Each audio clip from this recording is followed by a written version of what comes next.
오늘 말씀의 제목은 뜻이 땅에서도 이루어지다입니다. 기억하실지는 모르겠지만 제가 이제 입원하기 전에 말씀의 제목이 뭐냐면 하나님의 뜻, 하나님의 말씀, vs 우리 자신의 그런 말씀 이렇게 해서 하나님의 뜻에 대해서 제가 잠깐 설교를 했었어요. 그래서 제가 이제 퇴원하자마자 이제 같이 또 하나님의 뜻에 대해서 한 번 더 얘기를 좀 하고 싶었지만 지난주에는 그래도 제가 또 제가 좀 어땠는지 좀 얘기도 좀 해야 될 것 같고 그래서 이제 한 주 넘어갔는데 오늘은 그 한 달 전의 말씀에 이어서 하나님의 뜻에 대해서 우리가 같이 좀 나누도록 하겠습니다. 자, 오늘 본문을 보면 예수님께서 주기도문 끝 마무리에 이렇게 얘기를 합니다. 하나님의 뜻이 땅에서도 이루어지게 해달라 이렇게 기도를 합니다. 근데 뭐라고 얘기하냐면 하나님의 뜻이 이 땅에서도 이루어지게 해달라라고 얘기하는데 전제가 뭐냐면 하늘에서도 이루어진 것 같이 땅에서도 이루어지게 해달라 이렇게 얘기를 합니다. 그러니까 하늘에서 이루어진 그 뜻같이 땅에서도 그 뜻이 이루어졌으면 좋겠습니다 라고 그렇게 너희들이 기도해라. 주기도문을 우리에게 가르쳐주면서 그렇게 얘기를 하잖아요. 그럼 하나님의 뜻이 뭐냐? 하늘에서 이루어진 하나님의 뜻이 뭐냐? 우리가 그것들을 알아야 될 거 아니에요? 그게 도대체 뭘까? 근데 하나님의 뜻이라고 하는 것은 우리가 이제 뜻을 이룬다라고 하면 뜻을 이루어준다라고 한다면 우리가 뭐가 변해서 어떤 형태가 이루어지는 거, 어떤 사람이 굉장히 난폭했는데 이렇게 잘 된 거, 아니면 돈이 없었는데 돈이 부어진 거, 건물을 이제 교회에서 사고 싶었는데 건물이 생긴 거, 하나님 뜻이 이루어졌다. 우리가 그렇게 얘기를 많이 하는데 그런 어떤 형태보다는 하나님의 뜻이라고 하는 것은 뭐냐면 하나님의 존재와 하나님의 성품을 의미한다라는 거예요. 그러니까 하나님의 뜻이 이루어졌다라고 하는 것은 하나님의 존재가 나타났다. 하나님의 성품이 이루어졌다라고 우리가 봐야 된다는 거예요. 그러니까 예를 들면 뭐냐 하면 하나님의 뜻이 이루어졌다라고 한다면 신실하심, 사랑, 공의, 자비, 희락, 화평 이런 것들이 나타나는 거, 이게 하나님의 뜻이 이루어졌다라고 본다라는 거예요. 즉 다른 말로 하면 우리가 하나님의 영광 이렇게 얘기하잖아요. 하나님의 영광, 하나님의 영광스러움 이렇게 얘기하는데 그것들이 나타났다라고 얘기하는 거예요. 그러니까 다른 말로 뭐라고 얘기하냐면 하나님께서 나의 삶 가운데 함께 하시면서 이루어진 거 있잖아요. 그러면서 하나님의 성품들이 이 땅에서도 이루어지는 거예요. 그러니까 너무 난잡하고 너무 이게 참 이 나라가 이게 뭐냐라고 하는 것들이 하나님의 뜻이 이루어지면 하나님의 어떤 공의가 이루어지고 하나님의 사랑이 이루어지고 하는 어떤 그런 것들이 하나님의 뜻이 이루어졌구나라고 우리가 본다라는 거죠. 네. 그러므로 우리가 모든 것들을 할 때 우리의 기준이 뭐냐 하면 이거 맞아, 글러, 이거 틀려먹었어, 이것이 아니라 하나님이 만약에 사랑을 갖고 이것들을 본다면 어떻게 할 것인가. 네. 그래서 하나님의 사랑으로 모든 것들을 대해야 될 필요성이 있다라는 거예요. 그 하나님의 사랑으로 모든 것들을 대하다 보면 하나님의 뜻이 이루어질 가능성이 많다라는 거예요. 자, 하나님의 뜻에 대해서 좀 더 설명해 보겠습니다. 우리 창세기를 보면 하나님이 완벽하게 하나님의 나라라고 했던 어떤 그런 형태가 있었어요. 그게 뭐죠? 에덴 동산이에요. 에덴 동산을 이렇게 만들면서 하나님이 너무 보기 좋은 거예요. 하나님이 식물, 동물, 사람을 만들면서 너무 거기에 화목하게 지내는 것들을 보면서 너무 좋았어요. 너무 좋았는데 누가 나타납니까? 뱀이 나타나요. 네. 사탄이라고 하는 뱀이 나타나서 인간을 유혹했죠. 그리고 그 유혹에 넘어가서 그것 때문에 하나님이 그 완벽하게 계획했던 그런 하나님의 완벽과 하나님의 그 영광이 창조한 모든 것들이 망가지고 흐트러지는 위기에 놓였습니다. 그래서 하나님께서 그때서부터 계획했던 것이 뭐냐면 창세기 3장 15절에 나오는데 그게 뭐냐면 하나님이 나중에 그 사탄의 머리를 밟을 것이다. 하나님의 아들이 나타나서 사탄의 머리를 밟을 것이다. 어떤 사건이에요? 십자가 사건을 하나님께서 얘기합니다. 그러니까 예수님께서 십자가에 못 박혀 죽으심으로 그 흐트러졌던 하나님이 계획했던 그 완벽한 그 영광이 흐트러졌었는데 그 십자가 사건으로 인해서 다시 한번 회복시켜 놓겠다. 완벽하게 회복시켜 놓겠다라는 그것이 하나님의 뜻이었다는 거예요. 이렇듯 이 뜻이 하늘에서 이루어진 것 같이 땅에서도 이루어졌다. 이 온 우주 하나님 나라 가운데 아버지의 뜻이 이 사탄의 반대 있잖아요. 반대나 방해함에도 불구하고 하나님이 이 온전한 그런 에덴을 다시 한번 예수님이 오심으로 인해서 다시 한번 그 에덴을 만들겠다라고 하는 것처럼 그 하늘에 있는 뜻이 이 땅에서도 이루어지게 해달라고 하는 기도, 이것이 바로 하나님의 뜻이 이루어지는 그런 기도라는 거예요. 즉 하나님의 나라는 반대나 방해가 있어도 꼭 세워진다라는 그런 의미를 가지고 있다라고 보시면 됩니다. 그러니까 하나님이 하시면, 우리가 그렇잖아요. 야, 하나님이 하시면 다 되지, 이렇게 얘기하는 것이 그런 의미라는 거예요. 그리고 하나님의 뜻이라고 하는 것은 헬라어로 우리가 텔레마라는 그런 단어를 쓰는데, 이건 벨로라는 그런 이 히브리어에서, 이 헬라어에서 나오는데, 그거는 의지하라는 그런 동사에서 나왔어요. 단수로 쓰이는 뜻도 좀. 그러니까 이게 무슨 뜻이냐면, 하나님의 뜻은 이거, 저거 뭐 이게 아니라, 하나님의 뜻은 완벽한 그 한 가지, 단 한 가지 뜻을 가지고 있다라고 의미를 한다는 것입니다.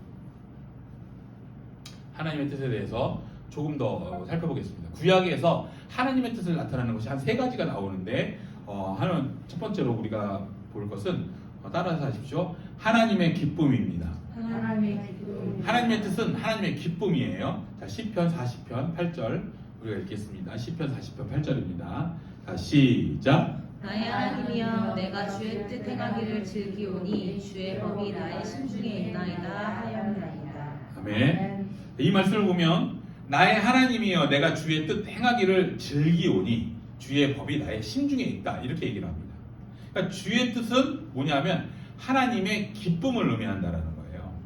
그러니까 즉 하나님의 사랑, 하나님을 사랑하는 그런 마음이 충만했던 이 시편 기자가 뭐라고 얘기하냐면, 그 뜻이, 하나님의 뜻이 무엇이든지 간에 하나님이 기뻐하시는 것을 내가 행하고 싶다. 하나님이 기뻐하시는 것은 하나님의 뜻일 건데 내가 그것들을 이루어드리고 싶다라는 거예요. 그러니까 하늘에서 이루어진 뜻이라고 하는 것은 뭐냐 하면 하나님이 기뻐하시는 일을 이루어드린다라는 그런 의미를 갖고 있습니다. 하나님이 기뻐하시는 것. 그러니까 우리가 그거잖아요. 찬양할 때 나 주님의 기쁨 되기 원하네, 이렇게 찬양하잖아요. 그건 다른 말로 하면 나 주님의 뜻을 이루고 싶다, 어떤 그런 의미로 우리가 해석할 수 있다는 거예요. 그러니까 하나님이 기뻐하시는 것이 뭘까? 신앙의 가장 중요한 것이 뭐냐면 우리가 그러잖아요. 하나님의 뜻 얘기하잖아요. 내 뜻대로 사는 것이 아니라 하나님의 뜻대로 살고 싶다라고 우리가 얘기하잖아요. 신앙인들은 그렇게 얘기하잖아요. 그럼 뭐냐? 하나님이 기뻐하시는 것이 뭘까? 이렇게 생각해야 된다는 거예요. 우리가 막 싸우다가도 이게 싸워서 내가 이기는 것이 하나님이 기뻐하시는 걸까? 아니면 그냥 내가 지고 내가 미안하다고 하는 것이 하나님이 기뻐하시는 걸까? 이것들을 우리가 판단할 수 있어야 된다는 거예요. 하나님이 기뻐하시는 것들을 우리가 하는 것이 하나님의 뜻인 줄 믿습니다. 자, 두 번째 하나님의 뜻은 뭐냐면 따라하십시오. 하나님의 의지입니다. 시편 143편 10절입니다. 자, 읽겠습니다. 시작. 주는 나의 하나님이시니 나를 가르쳐 주의 뜻을 행하게 하소서. 주의 영은 선하시니 나를 공평한 땅에 인도하소서. 아멘. 이 말씀 보면 주는 나의 하나님이시니 나를 가르쳐 주의 뜻을 행하게 하소서, 이렇게 노래하고 있습니다. 그러니까 뭐냐면 우리가 뜻이라고 하는 것은 그 사람의 의지라고 표현할 수 있거든요. 뜻은 다음 의지. 그러니까 우리가 아까 찬양했잖아요. 주님의 뜻 따라 주님의 주님의 기뻐하신 그 의지, 주님의 의지, 뜻 따라 의지에 하나님이 의지하는 것들. 하나님의 의지가 뭔가? 즉 하나님이 하고 싶은 거 있잖아요. 하나님이 하고 싶은 그 의지가 어떤 것인지 나에게 가르쳐만 주시면 내가 하나님의 그 의지에 맞추어서 내 의지를 사용해서 열심히 따르겠습니다. 이런 표현이라는 거죠. 그러니까 즉 하늘에서 이루어지는 뜻이라고 하는 말은 하나님이 하고 싶어 하시는 모든 일을 내가 이루어 드리겠습니다 라는 그런 의미를 갖고 있다는 거예요. 그러니까 기쁨하고 좀 비슷한데 하나님이 하고 싶은 게 뭘까? 나를 통해서 지금 하나님이 하고 싶어 하시는 것이 뭘까? 이것들을 생각해야 된다는 거예요. 우리는 반대로 많이 생각하죠. 내가 하고 싶은 것이 있으니까 하나님 내가 이걸 하고 싶은데 하나님 저를 좀 도와주세요, 이렇게 얘기를 많이 하는데 그것이 아니라 하나님이 하고 싶은 것이 뭘까? 그걸 내가 하나님 하고 싶습니다 라고 하는 것이 하늘에 하나님의 뜻을 이루는 그런 삶을 우리가 산다라고 얘기할 수 있다.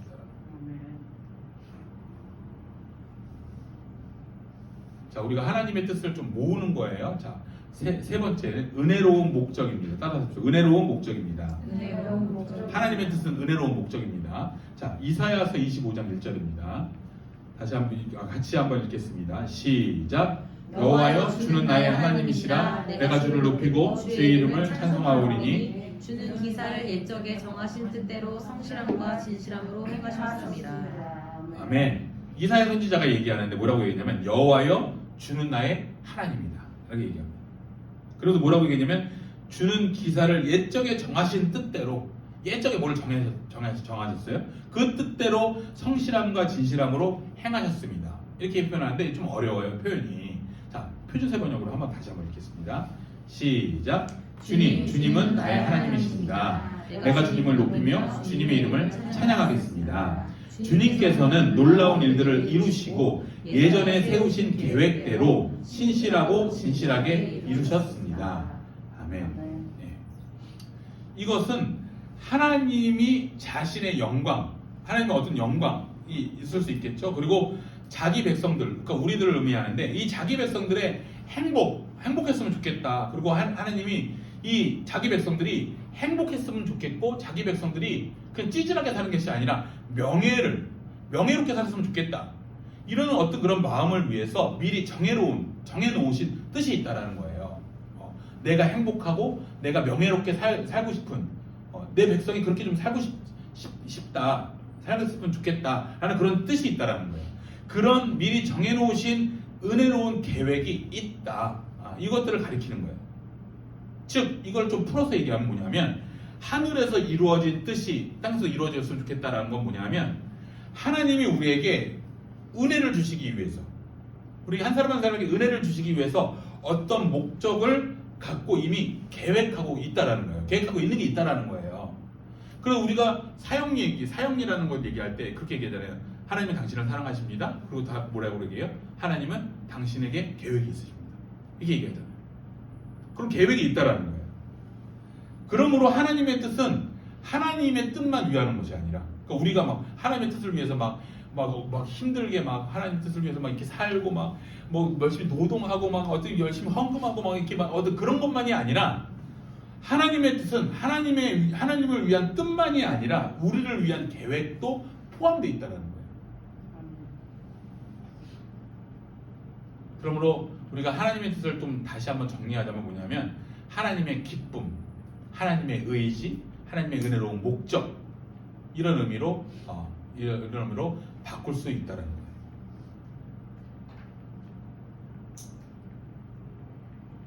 근데 이런 것들이 하나님의 이 구약에 나타난 하나님의 이 뜻인데 이 잘 짜여진 하나님의 뜻이 다시 말하지만 인간의 타락으로 말미암아 망쳐질 뻔했다라는 거죠. 그래서 그 하나님께서 완벽한 그 영광을 다시 한번 재현하기 위해서 예수님을 우리에게 보내셨다는 거예요. 그래서 예수님을 우리가 다른 말로 표현하자면 뭐냐면 하나님의 뜻이라고 표현할 수 있다는 거예요. 그래서 하나님의 뜻을 잘 마무리하기 위해서 예수님이 오셨고 그렇게 하기 위해서 사람의 몸을 입고 오셨고 이 세상에 보냄을 받았다. 그러므로 예수님의 생애라고 하는 것은 뭐냐 하면 하나님의 뜻이 성취되는 것과 밀접한 관계가 있다는 거예요. 그래서 우리가 하나님의 뜻을 알기 위해서는 예수님의 생애를 우리가 잘 알아야 되는 거예요. 우리가 하나님의 뜻대로 살고 싶다. 교회가 뭐예요? 하나님의 뜻대로 살기 위해서 가르치는 것이 교회잖아요. 그러니까 우리가 하나님의 뜻대로 살고 싶은 것들을 살고 싶다면 우리가 예수님의 생애를 잘 알아야 된다는 거예요. 그래서 집사님들과 같이 공부하고 싶은 게 뭐냐면 이 예수님의 예수님의 생애를 우리가 잘 알기 위해서 복음서를 먼저 공부할 거예요. 그 중에서도 마가복음을 먼저 공부할 거예요. 그래서 십자가 사건은 뭐라고 다르게 표현하면 뜻 이룸 사건이라고 표현할 수 있습니다. 뜻 이룸 사건.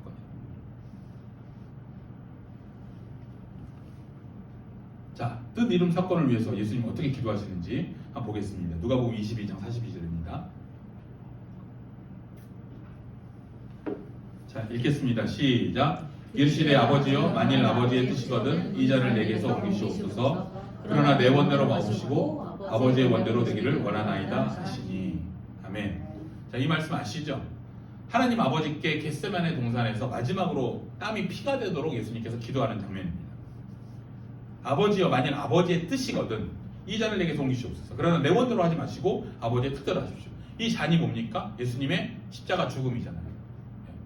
내 죽음을, 나도 죽기는 싫은데 이 몸을 입고 왔으니까 내가 그냥 죽기는 싫으니까 이 십자가를, 아버지의 뜻이 아니거든 좀 십자가를 좀 옮기시옵소서, 나를 죽이지 마시옵소서, 이런 어떤 뜻이잖아요. 근데 제가 아까 그랬잖아요.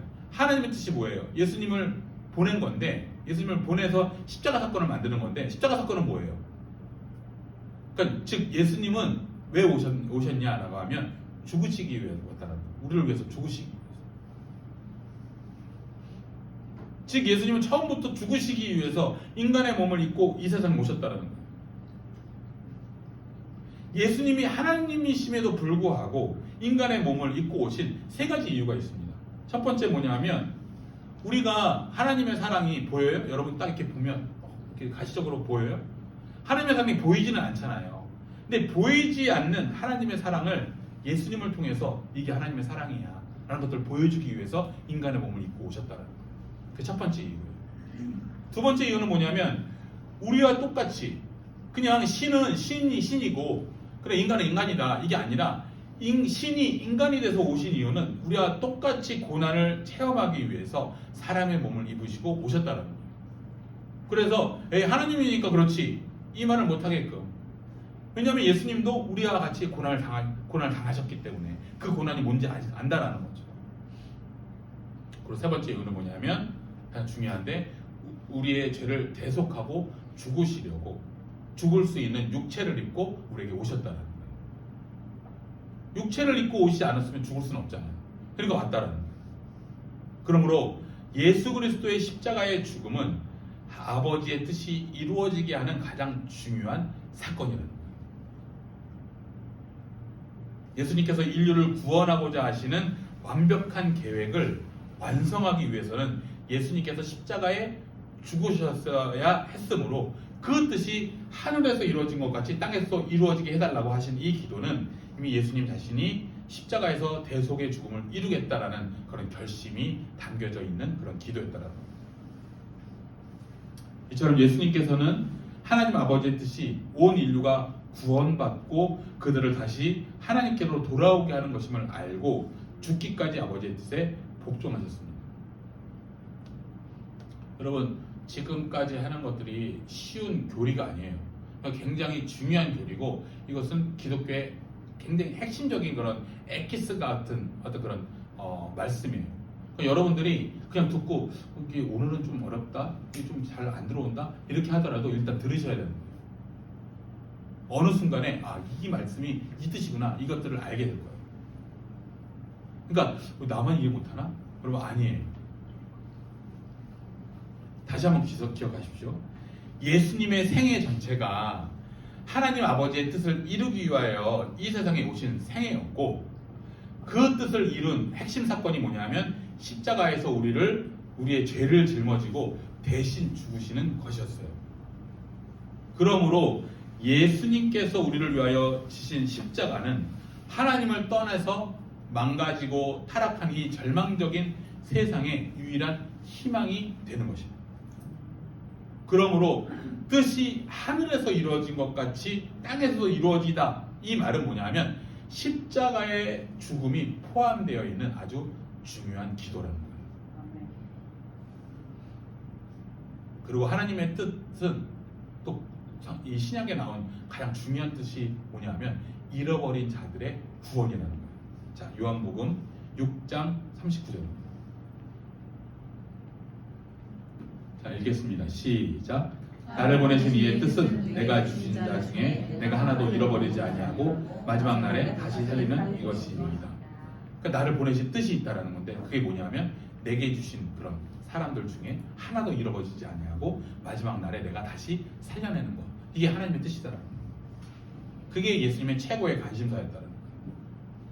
그 일을 이루기 위해서 예수님은 세상의 복이라고 하는 것은 우리가 저 사람 복 받았네 라고 하는 게 부자 됐다, 뭐 그런 뜻으로 많이 표현되잖아요. 근데 그게 아니다라는 거예요. 세상의 가치관하고는 달리 하나님 나라에 들어가는 것은 다른 거야 라는 것들을 가르쳐 줬다는 거예요.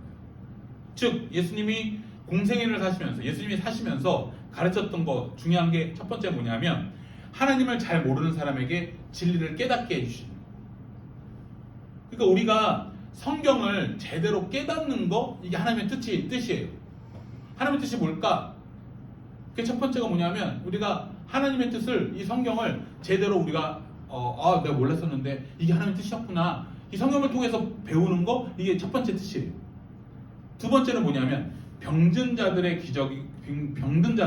그러니까 마음이 힘들고 아픈 그런 사람들을 기적의 능력으로 하나님께서 회복시켜주고 고쳐주심으로 이전 시대와는 달리 하나님이 직접적인 통치, 하나님이 나에게 임하시면 이런 회복과 이런 치유나 이런 것들이 일어나는구나 라는 것들을 증거로 보여주시는 거. 그게 예수님이 이 땅에 오셔서 하신 일이라는 거예요. 그게 중요한 일 중에 하나예요.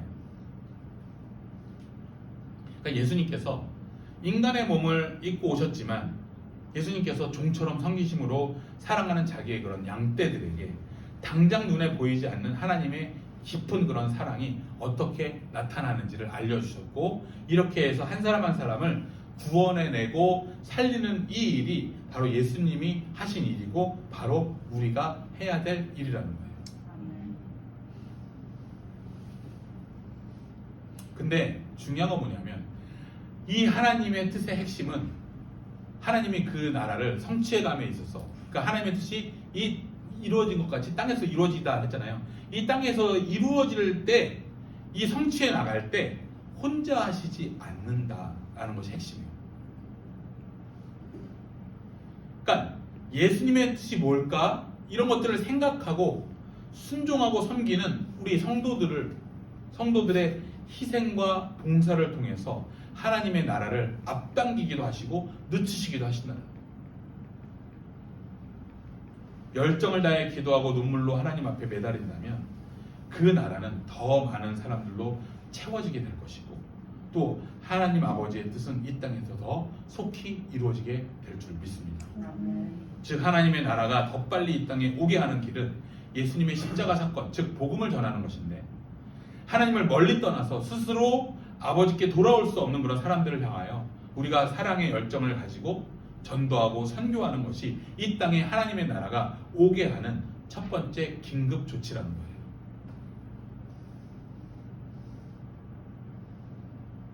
그리고 전도하고 예수 믿게 된 다음에는 그 사람들이 우리에게 왔다. 우리가 전도했고 복음을 전해서 우리가 선교했다. 그렇다면 더욱더 뜨거운 사랑으로 그 사람들을 돌보고 또 가르치고 그래서 나를 구원하신 분이 예수님이구나. 이 예수 그리스도의 이름과 그 뜻을 성취하기 위해서 인생을 드리면서 살게 하는 곳 그것이 바로 교회의 사명이라는 거예요. 그러니까 교회가 하나님의 뜻을 이루게 하는 게 뭘까? 그것은 하나님의 복음을 전하는 것이고 또 복음을 전해서 하나님의 사랑으로 회복된 그런 사람들을 다시금 우리가 같이 예수 그리스도의 이름으로 하나님의 뜻을 우리가 한번 성취하자라고 같이 일하는 것, 인생을 드리는 것, 이게 바로 하나님의 뜻이라는 거죠. 말씀을 정리합니다. 오늘 이 말씀은 어쩌면 이런 질문하고 똑같은 거예요. 뭐냐면 너는 지금 무엇을 위해서 살고 있니? 우리 자신에게 한번 물어보세요. 너는 지금 무엇을 위해서 살고 있니? 나는 지금 무엇을 위해서 살고 있을까? 이런 말씀이 있습니다. 하나님의 나라가 이루어지기를 갈망하며 사는 사람들에게만 하늘의 위로가 있다. 하나님의 나라가 이루어졌으면 좋겠습니다 라고 이렇게 갈망하면서 사는 사람들에게만 하늘의 위로가 있다라는 거예요. 왜인 줄 아세요? 그런 사람들은 자신의 주위에서 하나님의 뜻이 이루어지는 것들을 발견할 때마다 와 너무 기쁘다 이렇게 하기 때문에 그 사람들에게 그 기쁨이 위로가 되기 때문에 그렇다라는 거예요. 한 사람이 주님께 돌아왔다라는 그런 소식, 심지어 내가 가보지도 못하고 들어보지도 못한 나라에서 하나님께 순종하는 사람들이 구름처럼 일어나서 하나님께 영광을 돌린다는 소식을 들었을 때에 그 사람은 그 나라에서 이루어지는 하나님의 뜻 때문에 즐거워할 수 있는 그런 사람이라는 겁니다. 바로 이러한 삶을 살아가라고 오늘도 주님께서 우리와 함께 해주시는 거예요. 그리고 우리의 생명을 연장시켜 주시는 거예요. 그리고 우리에게 필요한 것들을 공급해 주시는 거예요. 아버지의 나라를 위해서 수고할 은혜를 우리에게 그럴 때마다 부어주시는 거예요. 사랑하는 여러분, 우리의 순간순간의 고백이 하늘의 뜻이 이루어진 것 같이 하나님 나를 통해서 이루어졌으면 좋겠습니다. 이런 고백이 되었으면 좋겠어요. 이런 삶을 살기 위해서 우리에게 기준되는 그런 말씀이 하나 있어요. 그게 뭐냐면 로마서 12장 2절 말씀이에요. 우리 한번 마음에 새기면서 한번 읽어봅시다. 시작. 너희는 이 세대를 본받지 말고 하나님의 선하시고 기뻐하시고 온전한 뜻이 무엇인지 분별하도록 하라. 아멘. 하나님의 뜻을 이루어드리는 데 있어서 고난과 불평이 예상되더라도 하나님의 뜻이라면 단호하게 그 길을 선택하고 내 운명을 소명으로 바꿀 때에 그 사람의 기도는 무적의 기도가 될 수 있다는 것입니다. 우리 애가인들이 모든 삶이 이미 하늘에서 이루어지는 그런 하나님의 뜻을 땅에서도 이루어졌으면 좋겠습니다 라는 삶이 되었으면 좋겠어요. 그래서 여러분의 삶 자체가 하나님의 뜻을 이루어드리는 그런 삶이 되기를 주님의 이름으로 축복합니다. 우리 같이 찬양하고 기도하겠습니다.